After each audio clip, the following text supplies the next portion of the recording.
So today, instead of being in my main office like this, we're going to be working in some kitchens. So we're going to be looking at an industrial kitchen, which is where I'm going to start on first floor. And then on second floor, I'm going to look at a kitchen that is for homes. And then we're going to look at some struggles there in either kitchen to reach, or we need to keep safety, so we'll talk a little bit about safety like I always do.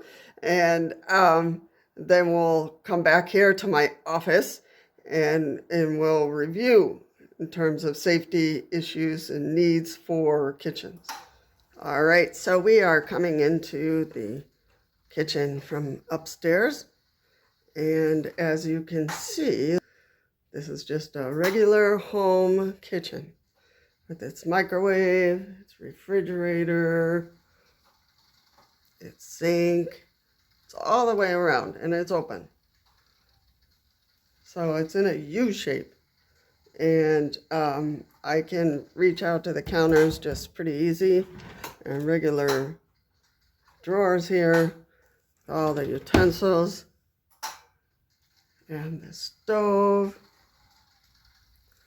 Now here on a home stove, I'm going to put myself sideways. I can reach pretty good, but I'm going to keep my hands in my cooking to the first discs. Now, the inconvenience with this stove is that the knobs are way up there. It's a little hard for me to reach. So when you're looking for stoves, you want the knobs down here so you can reach them. So these I would have to stretch a little bit. I mean, I can still reach them, but it's a stretch.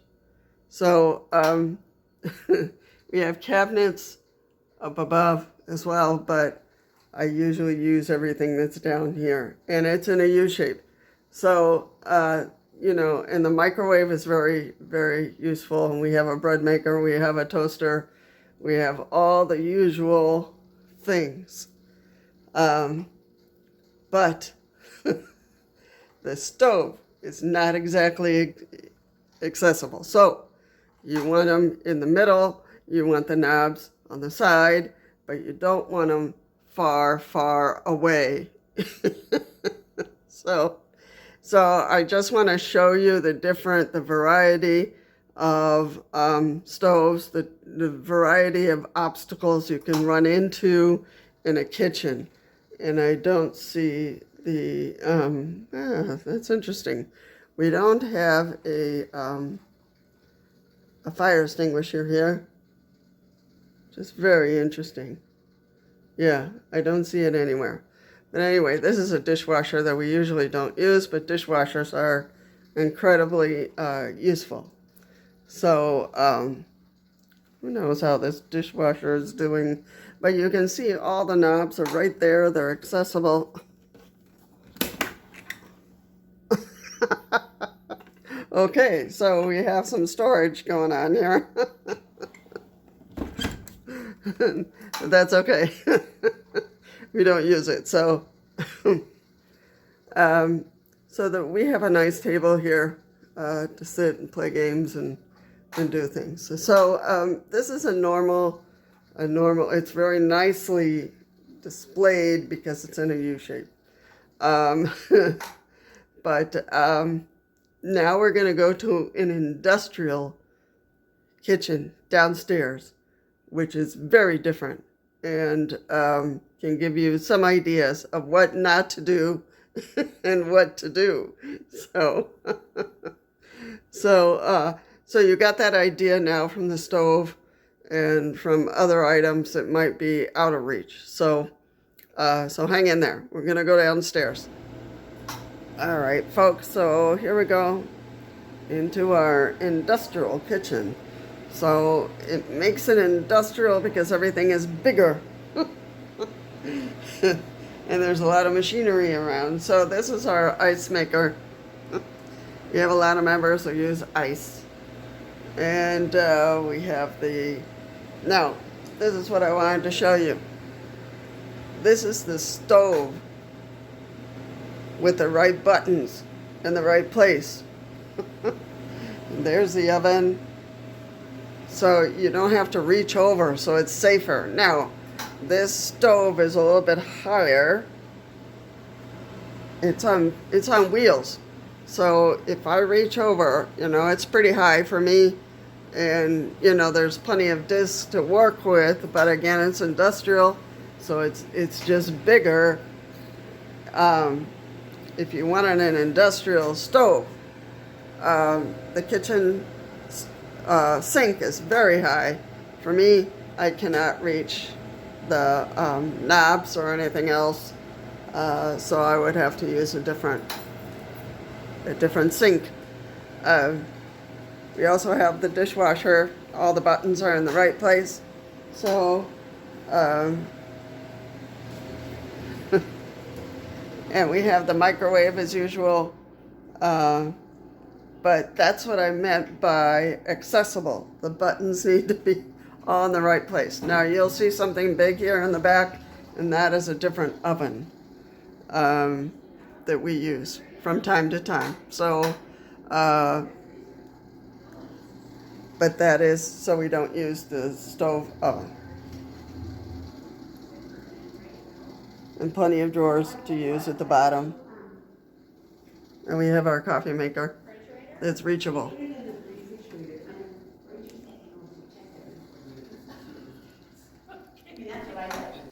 Okay, I'm back. So you saw the difference between one stove and the other. And you saw that there was a fire hydrant in one kitchen and not in the other. I suggest you have some kind of fire retardant or fire sheet in your kitchen in case something happens. Grease fires are very common, so if you're frying something might happen. So you want to have something like that. We have our fire hose there because it's an industrial kitchen. A lot of times we are heating stuff up and things can get spilled on the disc and fire can erupt. Or in that big oven that you saw in the back, something could happen there and we could have a fire there. So we need to have something to put it out with. And those need a little practice, to use because they're heavy. You have to put it on your lap, pull the pin, and use the hose, to spray at the base of the fire, not at the fire, but at the base of the fire. So there is a little training that's required to be able to use it correctly. And it needs to be checked every year to make sure it is that it's full and ready to be used. So I wanted to post here some other gadgets in the kitchen that make cooking easier, other than, just this top stove that I've learned that are just incredibly useful. I used them in the previous house. I was by myself in a 10-bedroom convent there, and I had to learn how to maneuver myself by myself and make sure that I was safe. So let me put them here. There are other tools that make life much easier, and I've talked about this before. When we are quadriplegics, things get a little more difficult, but even if we are paraplegics, anything in the kitchen that can make things easier, that can prevent a cut and all those kind of things. And I'm going to put there the vegetable cutters that I've talked about.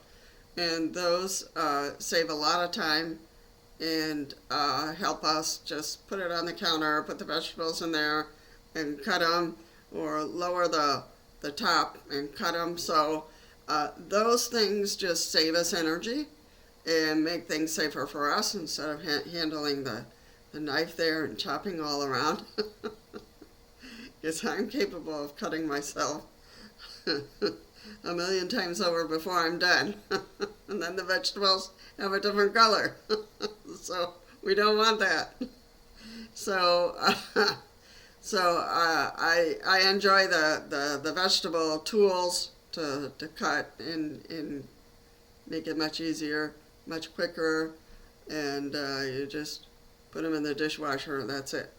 so, the kitchen, make it as easy and as safest as you can make it.